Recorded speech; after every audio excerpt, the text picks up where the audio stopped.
Magandang araw po sa inyo mga kaibigan. Um, Ito po pala ang aking mini electric turntable.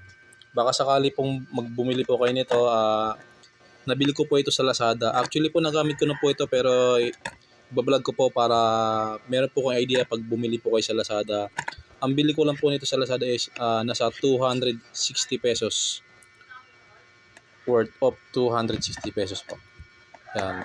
Maganda po siya para sa akin kasi nasubukan ko na po siya. Okay, bubuksan na po natin siya. Actually may mga kulay po to. Ang pagkakalam ko dalawang kulay. Ang napili ko po is white kasi meron po tong itim po, nakikita niyo po sa picture, itim po yan. Tapos yung laman po nito pinili ko sing white. Kaya white po yung ano. Bubuksan na po natin, okay? Okay. Wait lang po. Bubuksan na po natin. Wait lang, okay. Yan, okay. Papahawak ko po sa aking kaibigan, sa aking mahal, sa aking partner. Okay. Ito na po yung ating mini electric table. Yan. Okay, tatanggal natin yung flash. Para naka-flash kasi. Okay. Ito na po yung kanina. Ngayon, sinubukan ko po ng walang flash. Tinanggal ko po yung flash kasi medyo po di po nakikita. Okay, yan na po. Yan na po ang kubo niya. Yan, maganda po siya. Ang charger po pala na ito mga kaibigan ay micro charger. Okay, ito po yung micro charger niya. Okay. Yan, wala po siyang micro charger. Sa cellphone lang po yung ginagamit namin. Okay? Kung meron po kayong cellphone, yun lang po kanyang gamitin. Oops, isasaksak ko na po siya. Pasensya na po kayo, nakahirapan po kasi wala pong mahawak. Okay, at ayan, hinawakan na po. Yan. Sasaksak na po natin. Baltad yata. Okay. Yan. Pag pinutin nyo na po itong button, tsaka po siya iilaw. At ikot na po yan. Nawala.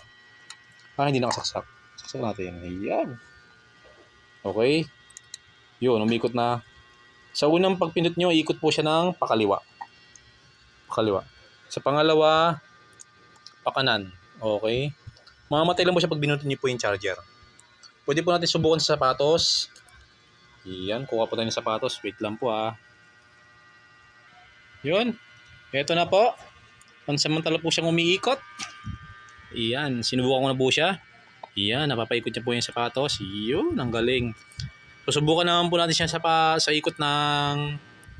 Kasi pakanan po siya eh. Pakaliwa naman po. Okay, pakaliwa.